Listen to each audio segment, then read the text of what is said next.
जनमानस की समस्याओं का समाधान, पिछड़े क्षेत्रों व पिछड़े वर्गों का उत्थान हमारी सरकार की सर्वोच्च प्राथमिकता है। समाज में संभाव व सौहार्दपूर्ण वातावरण हमेशा रहे, इस दिशा में भी हमारी सरकार विशेष तौर पर काम करेगी। ये बात प्रदेश सरकार उद्योग, संसदीय कार्य व आयुष मंत्री हर्षवर्धन चौहान ने आज राजगढ़ में एक जनसभा को संबोधित करते हुए कही। चौहान ने कहा कि प्रदेश में निवेश को आकर्षित करना हमारी सरकार की प्राथमिकताओं में एक है। उन्होंने कहा कि राज्य में निवेश ब्यूरो की स्थापना की जाएगी। हर्षवर्धन चौहान ने अधिकारियों को निर्देश दिए कि लोगों की समस्याओं को प्राथमिकता के आधार पर सुने और उनका निपटारा करें। उन्होंने कहा कि कार्यालय आकर कोई भी व्यक्ति निराश नहीं लौटना चाहिए, क्योंकि वह बहुत उम्मीदें लेकर कार्यालय में अपनी समस्या अथवा अपने काम करवाने के उद्देश्य से आते हैं। उन्होंने कहा कि वर्ष 2022 का विधानसभा चुनाव न केवल हिमाचल बल्कि देश के लिए महत्वपूर्ण चुनाव था। उन्होंने कांग्रेस को स्पष्ट जनमत देने के लिए प्रदेश की जनता का आभार जताया। उद्योग मंत्री ने कहा कि मिशन रिपीट का भाजपा का सपना टूट गया। उपचुनाव में भाजपा सत्ता में रहते भी चारों सीटें हारी। ये प्रदेश विधानसभा चुनाव सेमीफाइनल था और यहीं से कांग्रेस सरकार बनने का मार्ग प्रशस्त हो गया था। ये चुनाव सत्ता परिवर्तन और ईमानदारी की जीत का चुनाव था। उन्होंने कहा कि हिमाचल के बाद अब देश में भी सत्ता का परिवर्तन होगा। उन्होंने कहा कि भाजपा ने पैसे देकर वोट खरीदने के प्रयास किए। राजनीति का स्तर कभी इतना नहीं गिरा जितना पिछले 5 सालों में भाजपा के शासनकाल में गिरा। मेरे जो पिताजी होते ना, मेरे फादर बोलते थे, जब 58 साल के हुए, उनके स्वास्थ्य थोड़ा ठीक नहीं रहता था, तो राज साहब ने 1990 में कहा कि ठाकुर साहब आपको चुनाव लड़ना पड़ेगा। उन्होंने मना कर दिया, फिर जिसको टिकट देना उसको टिकट दो, मैंने नहीं चुनाव लड़ना। कहते मैंने तो एक सरकारी कर्मचारी की तरह जो 58 साल में रिटायर होता है उसकी तरह मैंने रिटायर, इज्जत से रिटायर हुआ। और वो बोलते थे कि पॉलिटिशियन तो ऐसी चीज है कि उसको जो है रिटायरमेंट तब होगी जब पब्लिक धक्के मार के भाग जाए। इज्जत से जो पॉलिटिशियन रिटायर होता है वो उसकी सबसे बड़ी ग्रेटनेस। और जिन लोगों ने सत्ता का सुख, मंत्री रह गए, स्पीकर रह गए, एमएलए रह गए, वो फिर भी वो सत्ता का सुख के लिए फिर भी इच्छा रखते हैं 80 साल। ये कांग्रेस का दुर्भाग्य है। मोदी जी ने ठीक किया कि 75 साल के बाद सब रिटायर हुए। वो जो ये जो आदर और सम्मान जो है वो समस्त जिला सिरमौर के लोगों को। और मैं आपको दूंगा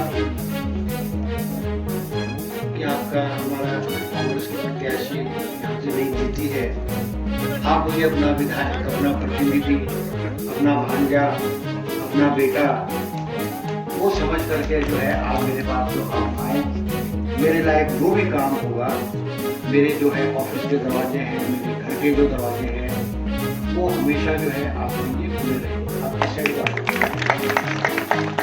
कांग्रेस पार्टी की सरकार को समर्थन दिया, कांग्रेस पार्टी को स्पष्ट बहुमत दिया और 40 विधायक के रूप में हिमाचल प्रदेश में जो है आज सरकार स्थापित हुई है। आपको याद होगा जब कांग्रेस की सरकार बनी, भारतीय जनता पार्टी क्या बोलते थे कि मिशन लोटस चल रहा है और ये जो सरकार जो है ये सरकार तो जल्दी गिर जाएगी, ये सरकार बढ़ेगी नहीं। मंत्रिमंडल में मुख्यमंत्री ने वोट ली और उसके 1 महीने तक जो हम कांग्रेस के जो 40 विधायक हैं वो खुले घूमते रहे और मंत्रिमंडल का जो विस्तार हुआ है वो 1 महीने बाद ना ऑपरेशन लोटस था ना कोई और थी। और हम हिमाचल प्रदेश की जनता की सूझबूझ का, हिमाचल प्रदेश की जनता कितनी समझदार है उसका ये एक उदाहरण है। हिंदुस्तान में चुनाव हुए, 5 राज्यों में चुनाव हुए, एक के बाद एक भारतीय जनता पार्टी की सरकारें बनती थी और जहाँ पे कांग्रेस की सरकारें भी बनी, जनता ने कांग्रेस की सरकारों को समर्थन दिया। भारतीय जनता पार्टी ने ऑपरेशन लोटस के माध्यम से, दल बदल के माध्यम से, विधायकों को खरीदने के माध्यम से जो है सरकारें। जब चुनाव नजदीक आए, मीडिया क्या बोलता, बीजेपी के लोग बोलते थे mission repeat, mission repeat, mission repeat. और मैं आपको कहना चाहूंगा, मैं तो विधानसभा के अंदर, विधानसभा के बाहर पिछले 1 साल से कि जब चुनाव हुए हिमाचल प्रदेश में आज से 1.5 साल पहले 4 चुनाव हुए। मंडी लोकसभा का चुनाव हुआ, 3 विधानसभा के चुनाव हुए, 4 की 4 सीटें सत्ता पार्टी खो दे, उससे ये अंदाजा लगाया जा सकता है उस सरकार की कितनी लोकप्रियता। बीजेपी के मुख्यमंत्री कहते थे कि सेमीफाइनल है, चुनाव से पहले बोलते थे सेमीफाइनल है, सेमीफाइनल में स्कोर क्या रहा, 4-0। और जब कोई टीम, मैं तो बोलता हूँ कि जब कोई टीम सेमीफाइनल में हारती है तो वो टीम फाइनल में प्रवेश नहीं करती। उन्होंने 2 महीने भी नहीं हुए, आज हमारी सरकार ने ऐतिहासिक फैसले लिए। आज हमारे पास अगर मुख्यमंत्री है तो ईमानदार, जो गरीब परिवार से उठा, साधारण परिवार से उठा, आज उसको ये पता है कि और संगठन के हर पद पे होना है। हमारा जो मुख्यमंत्री है, हम क्या करते हैं कि हम सत्ता में 5 साल के लिए, तो बीजेपी वाले क्या बोलते थे, मुझे आज भी याद है जो हमारा विधानसभा में पहला सेशन धर्मशाला में हुआ, गवर्नर एड्रेस पे चर्चा हुई, हमको 10 साल के लिए, कोई बोलता हम तो 25 साल के लिए, मगर इनको ये पता नहीं है हिंदुस्तान का संविधान जो है वो एक सरकार के का कार्यकाल 5 साल के लिए होता है, 10 साल के लिए नहीं होता है। और हमारे मुख्यमंत्री कहते हैं हम तो सत्ता में 5 साल के लिए, 5 साल बाद चुनाव होगा, 5 साल बाद चुनाव में हिमाचल की जनता अगर हमारी सरकार अच्छा काम करेगी, हमारी सरकार को दोबारा चुनेगी। मगर हम 10 साल और 15 साल की बात, आज हमारे मुख्यमंत्री ने, तो मैं बोलता हूँ हमारा जो मुख्यमंत्री है सुखविंदर सिंह सुक्खू, वो जब NSUI का अध्यक्ष था वो 10 साल रहा, जब यूथ कांग्रेस का अध्यक्ष रहा तो 15 साल रहा, और प्रदेश कांग्रेस का जब अध्यक्ष बना 8 साल। तो हमारा जो मुख्यमंत्री की कुर्सी पे बैठ जाता है ना, तो 8-10 साल से पहले हिलना नहीं है, ये इतिहास गवाह है, ये इतिहास गवाह है। आगे क्या होगा क्या नहीं होगा तो भगवान जाने, मगर कुर्सी से जो है वो आसानी से नहीं हिलता। अच्छे 10 वादे हिमाचल की जनता ने, हमने कहा हमारी सरकार बनेगी, हम ओल्ड पेंशन स्कीम लागू करेंगे। पहली मंत्रिमंडल की मीटिंग हुई, हमने हिमाचल प्रदेश के 1,35,000 कर्मचारियों को, 1,35,000 कर्मचारियों को जो है वो हमने 1,35,000 कर्मचारियों को ओल्ड पे बैठ देने थे। आप लोग बैठो, आप देखो हिमाचल प्रदेश में जो है लोग जो है वोटों को पैसे से नहीं खरीदा जाता, आज लोगों को पैसे से खरीदा गया। मगर हिमाचल की जनता ने भारतीय जनता पार्टी की नीति को, भारतीय जनता पार्टी के कार्यक्रम को, भारतीय जनता पार्टी के नेतृत्व को जो है वो ठुकराया है। और मैं याद दिलाना चाहूंगा आपको कि 2003 में जब चुनाव हिमाचल में हुआ था, केंद्र में एनडीए की सरकार थी, उस वक्त भी इस देश की जो दशा और दिशा जो है वो हिमाचल प्रदेश के चुनाव में थी। और 2024 का जो इस देश में चुनाव होगा उसकी दिशा और दशा हिमाचल प्रदेश के लोगों ने तय कर दी। हम जो बात करते हैं सिरमौर में, तो कई जगह बोलता हूँ ये जो चुनाव है सबसे कठिन हिमाचल प्रदेश में 12 जिलों में सबसे कठिन चुनाव तो सिरमौर का चुनाव था। अगर हम सिरमौर के भाजपा के नेताओं का कद देख लें और कांग्रेस के नेताओं का कद देखें तो जमीन आसमान का फर्क था। आपकी सिरमौर से भाजपा का जो है प्रदेश अध्यक्ष इस जिला सिरमौर से, जो सांसद भी है राजीव बिंदल जो नाहन से थे, वो भाजपा के उच्च कोटि के नेता। कोटा से जो भाजपा के डेलीगेट थे सुखराम चौधरी, वो पावर मिनिस्टर। और जो मेरे खिलाफ चुनाव लड़ रहा था वो तो मुख्यमंत्री का हाथ था, और जो अपने आप को ये बोलता था मैं तो मुख्यमंत्री हूँ, और कई बार तो टेलीफोन में भी बोलता था मैं तो डिप्टी चीफ मिनिस्टर हूँ। ऐसे लोग जो है वो भारतीय जनता पार्टी के दोस्त। आज हमने इनको हराया है। और आपके जो सांसद है ना सुरेश कश्यप जी, ये जब हमारा मंत्रिमंडल बना ना तो क्या बोलते हैं कि शिमला पार्लियामेंट्री के जो है वो 5 मंत्री बना दी। इनको तो स्वागत करना चाहिए, आपकी पार्लियामेंट्री पॉलिसी कांग्रेस की सरकार ने 5 मंत्री बनाए तो स्वागत करना चाहिए। आप आलोचना कर रहे हो, और उसका खामियाजा इनको 2024 के लोकसभा चुनाव में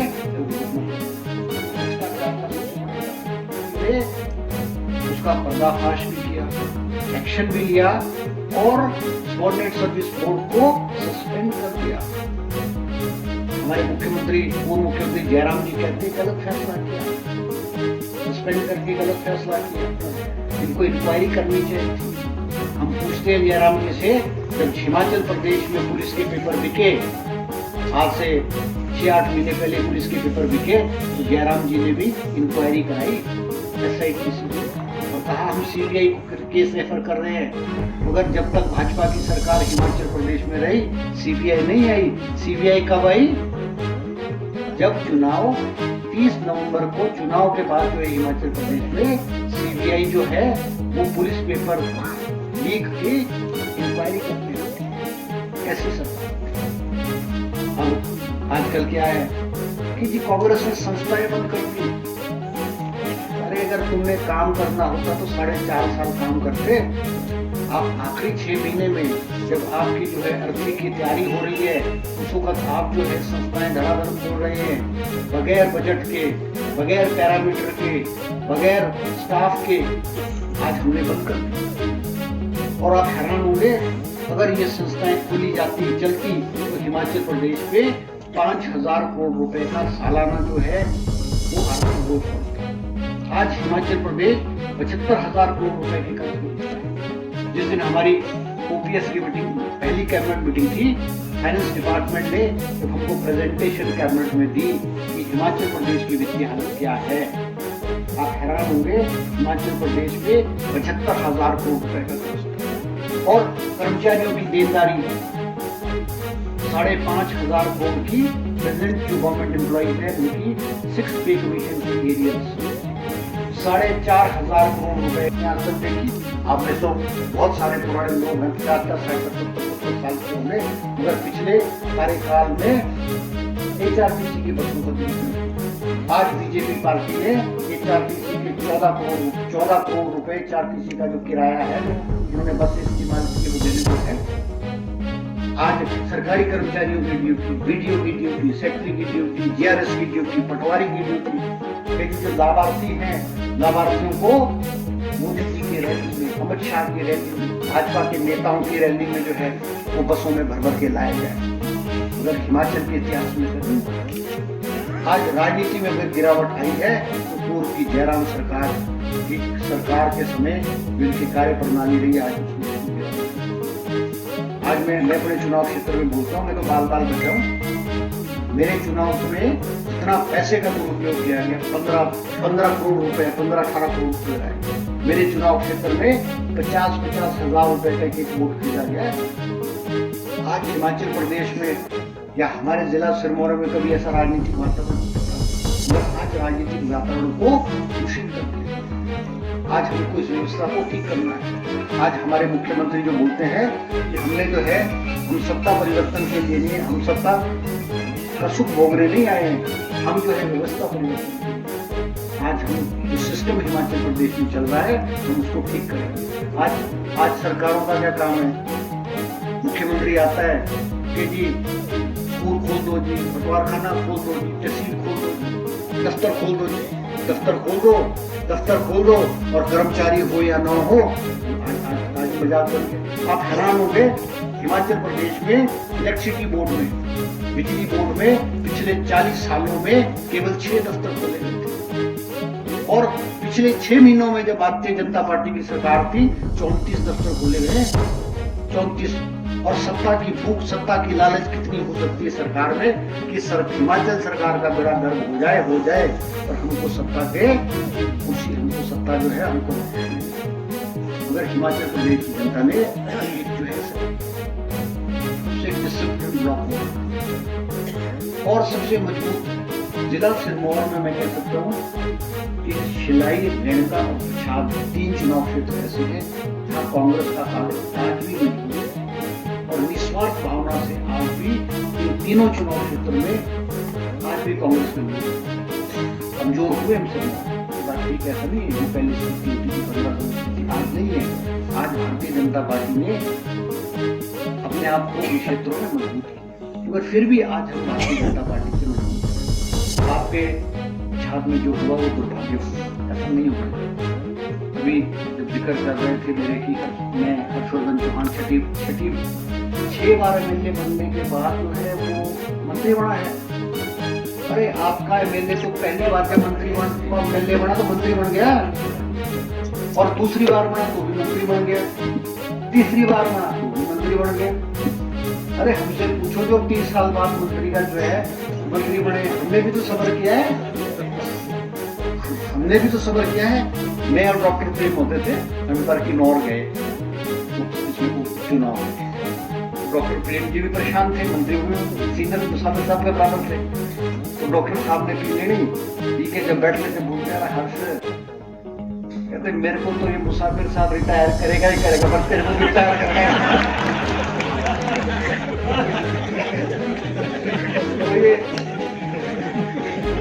तो ये किस्मत के खेल है, कहते ना समय से पहले किस्मत से ज्यादा किसी को नहीं। तो अभी जो बोल रहे थे कि हमको ये नहीं चाहिए, हमको वो नहीं चाहिए, तो चुनाव हो गया, चुनाव में किसी ने ठीक किया चाहे गलत किया, तो एक क्लोज किताब हमने बंद कर दी। और क्या होता है, एक बार की गलती तो माफ की जा सकती है, पर 2 बार की गलती नहीं। तो फिर जो ये बोलते हैं कि हमारी शर्त पार्टी है, सबकी पार्टी, आज पेरेंट की पार्टी थोड़ी कांग्रेस पार्टी, ये मेरी पार्टी थोड़ी कांग्रेस पार्टी है। इस पार्टी में, इस पार्टी के प्रति जिसकी आस्था है, निष्ठा है, जो अपने नेता पे विश्वास करता है, वो हमारे पार्टी में है, कोई शर्त नहीं है। ना इधर की शर्त लगेगी ना परे की शर्त लगेगी, है ना।